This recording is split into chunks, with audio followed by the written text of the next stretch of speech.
Hi, I'm Sarah Duvall from CoreExerciseSolutions.com, and I have a question for you today that is one of my favorites. Are planks bad for the pelvic floor? Well, this is a great question and honestly one of my favorites. So the answer is, like every good answer, maybe. So let's dive into why, and you can hopefully leave this video with an understanding about whether planks might be bad for your pelvic floor or whether or not they might be good.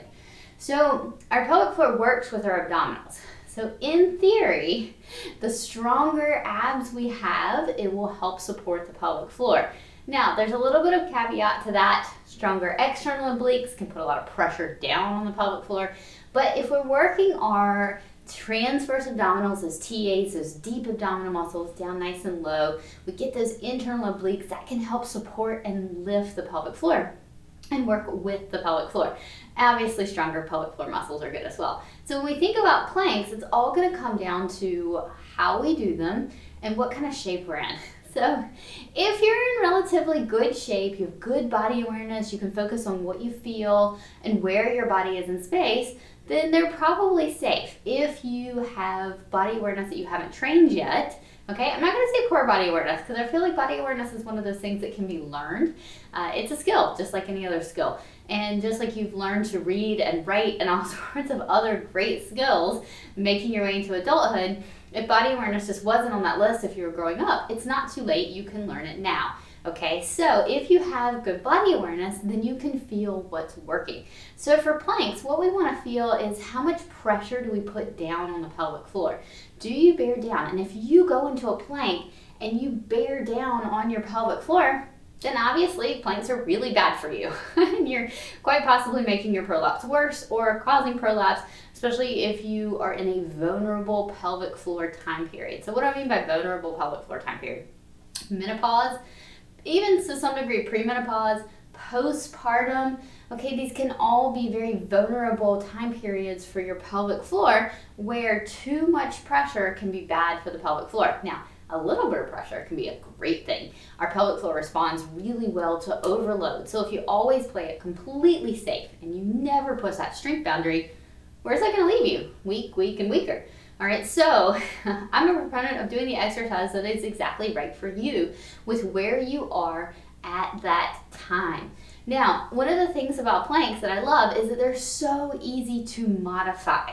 Okay, so you can do planks on your bed, with your arms on your bed. You can do planks with your arms on a chair. You can do planks with your arms on the edge of a couch. So you can literally just move planks. You can do them on the wall. So you can just move them to whatever height you need to match your fitness level.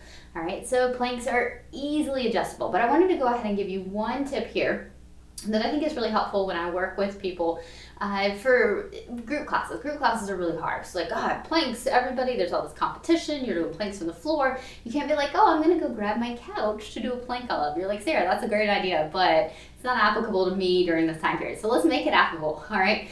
So when you're in your plank, what I want you to think about doing is when you're down here, I want you to think about lifting from your lower abs. So I like to go ahead and start people all the way down on their bellies, and I want you to take your hand and I want you to put it under your lower abs, and I want your fingertips to rest on your pubic bone.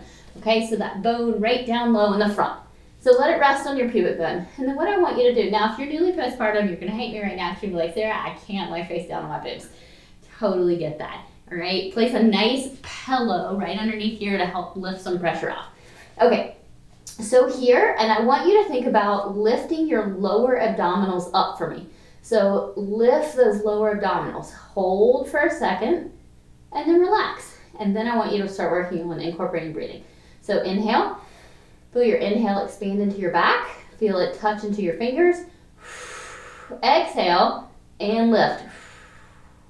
All right, so you should feel your bottom tuck under just a little bit. You should feel the front of your pelvic floor lift.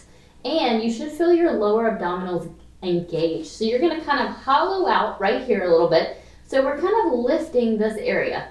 Now this is the position that I want your hips and your back in during your full plank. So learning this position in this very safe, controlled environment is awesome. Now, if you want to add a little extra to this, you can add a little bit of a glute squeeze. All right, that's gonna get the back of the pelvic floor as well. So inhale, exhale, lift your lower abs, lift the front of your pelvic floor just a little bit if you don't have pelvic floor tightness. And then you can squeeze your glutes. And this is gonna give you a really nice, intense, you might already even actually feel your abs working a whole lot here. You might actually feel this more than you feel planks, because sometimes we dive into planks and we're not quite ready for them and they're too hard. And then we end up compensating and then we mostly feel things in our back. All right, so I want you to try that for me, and then I want you to take that, so inhale into your back, exhale, lift those lower abs, keep lifting, squeeze those glutes. So you're gonna feel the same thing. You're gonna feel the front of your pelvic floor lift. You can feel your glute squeeze. You're gonna feel that hollow. And that way you're not gonna be super hanging down into your back, and you're not gonna be bearing down. So a lot of times if women hold a plank before they're ready, or maybe they're just tired too. So like you can just get tired. Right? You might be good at planks, but at the end of a workout, they might be too hard. All right, so just check your fatigue level. All right, so we just want you to make sure you don't feel pressure down on your pelvic floor. Now, if you're in a class and there's nowhere to modify with chairs and whatever else, I want you to think about lifting from your knees. Now, the reason that most PTs don't recommend lifting from your knees for a modified plank is because most people are like hip flexors, or like, yeah, I'm doing planks from my knees.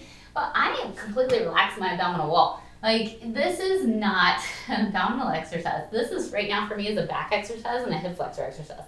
Okay, so the problem with lifting from the knees is that we often tend to kick in our hip flexors. So one of the solutions that I like to bring to the table for this to help people modify is to flop your feet out. So the more I cue people to relax their feet when they do a plank from their knees, so you can see the difference here. If I completely relax and flop my feet out, focus on lifting from my lower abs, you can see how I'm not hip flexor dominant position, right? My hip flexors are nice and straight. My abs are doing the work. So give that a try if you have to modify.